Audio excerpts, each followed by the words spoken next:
मालकिन मैं जा रही हूँ। रमा की आवाज़ कान में पड़ी तो रुचिका बोली, खाना खा लिया? हाँ मालकिन, खा लिया। रमा ने कहा तो रुचिका बोली, मैंने तेरे बच्चों के लिए खीर डब्बे में भरकर रखी है, जरा लेते हुए जाना। रमा बोली, मालकिन आप रोज रोज कभी मुझे तो कभी मेरे बच्चों के लिए कुछ ना कुछ देती रहती हैं।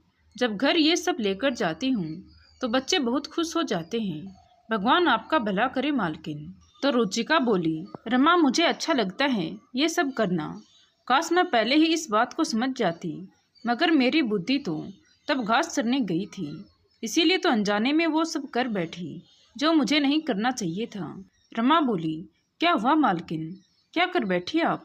तो रुचिका चुप हो गई और बोली, कुछ नहीं रमा, तू कल समय पर आ जाना। तू होती है तो घर में मन लगा रहता है।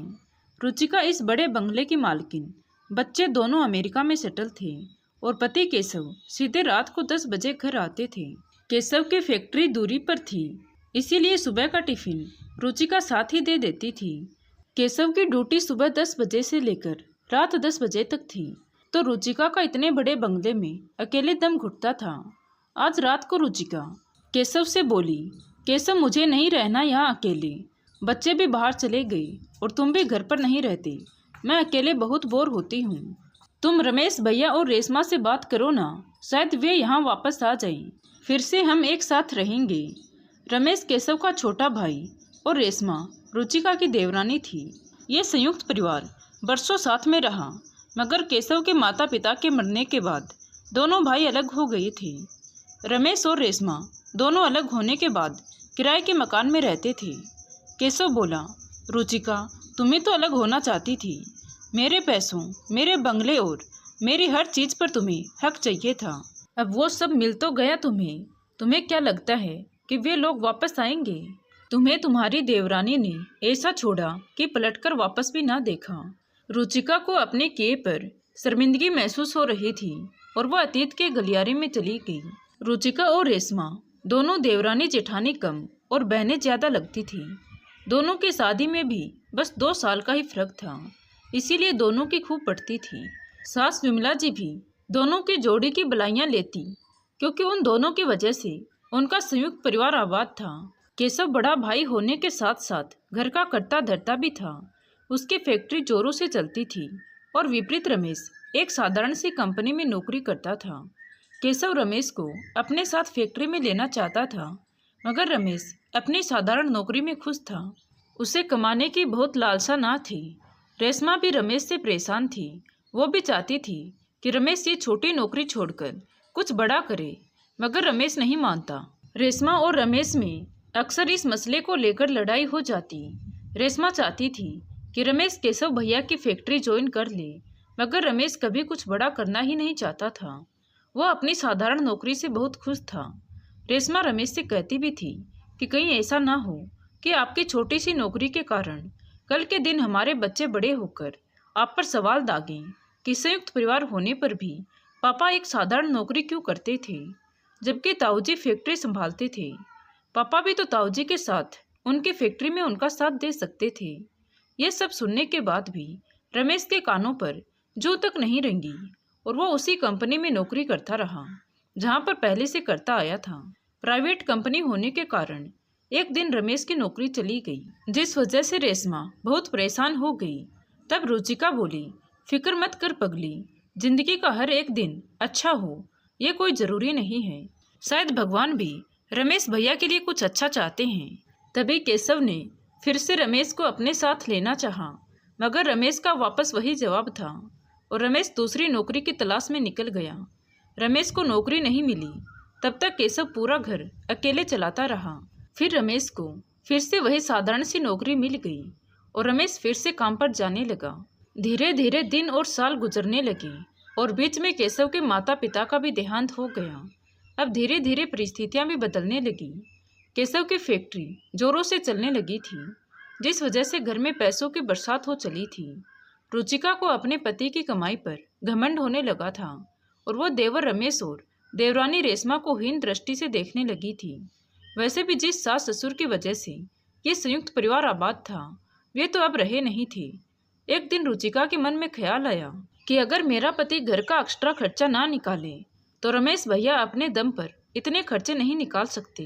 ये फैक्ट्री, ये बंगला, इन सभी पर सिर्फ मेरा अकेली का हक है, क्योंकि मेरे पति की बदौलत ही तो ये घर, गाड़ी, शानो शौकत है। मगर रेशमा भी तो यही रहती है।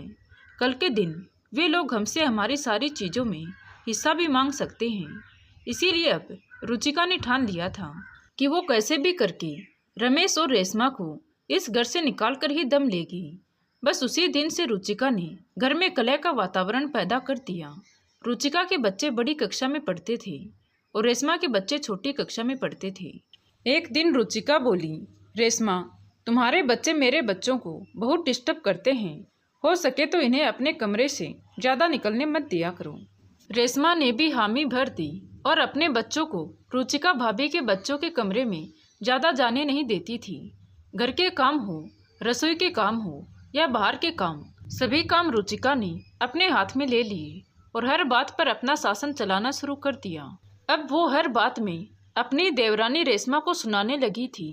चाहे वो बिजली का बिल हो या खाने पीने की चीज़ें हों, वो हर बात में रेशमा को जताने लगी थी कि उसके पति के पैसों के दम पर ही रमेश भैया और रेशमा जी रह रहे हैं, वरना उनकी खुद की कुछ औकात नहीं है। हद तो तब हो गई जब रुचिका आस पड़ोस के लोगों को कहने लगी कि यदि उसका पति घर के खर्चे पूरे ना करे तो उसके देवर और देवरानी के तो खाने के भी लाले पड़ जाएं।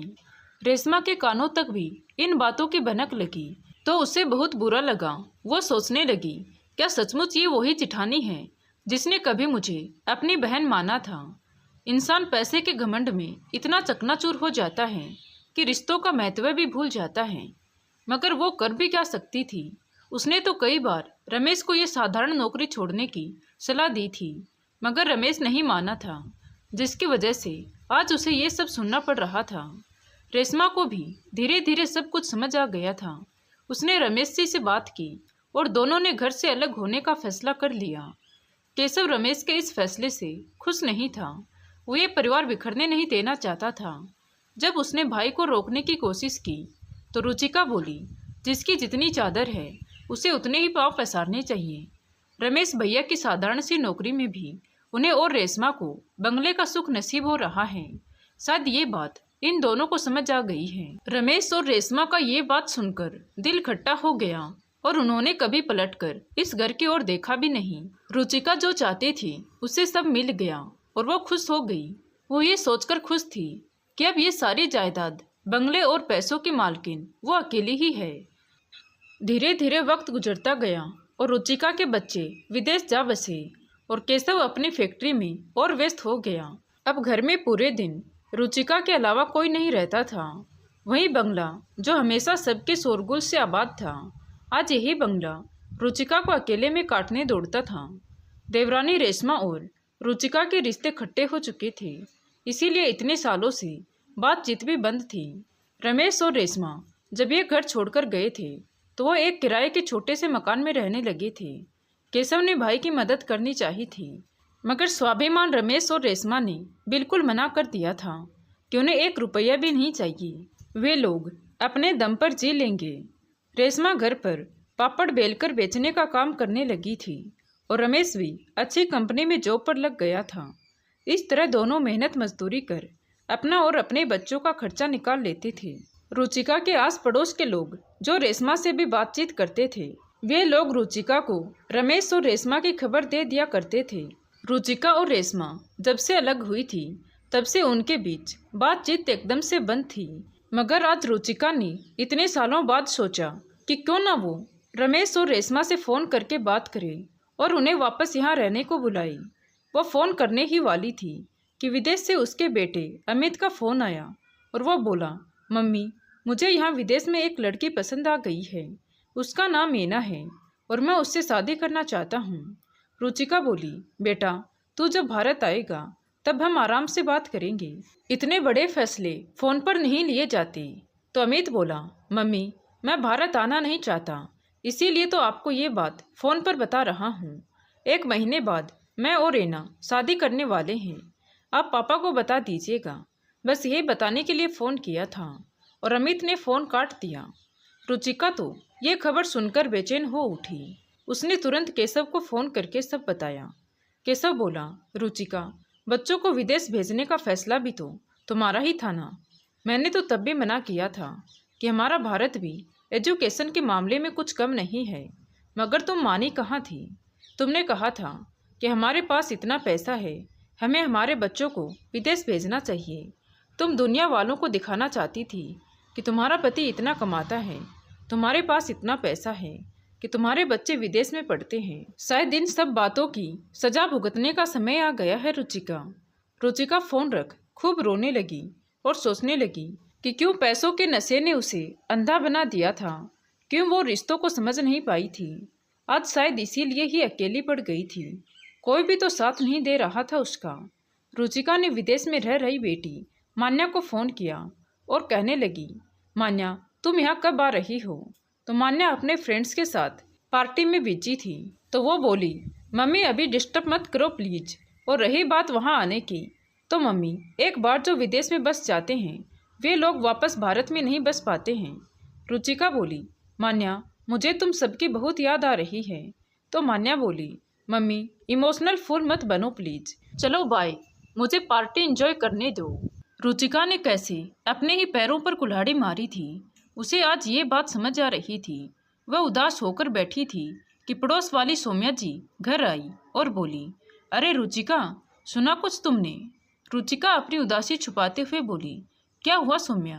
तुम्हारे देवर रमेश का बेटा आई टॉपर तो था ही, उसका जॉब भी गूगल कंपनी में लगा हुआ था। अब तो उसने तुम्हारे जैसा, या यूं कहूँ तुमसे भी अच्छा बंगला खरीद लिया है। मैं आज सुबह उन्हीं के घर गई थी, चारों बहुत खुश थे।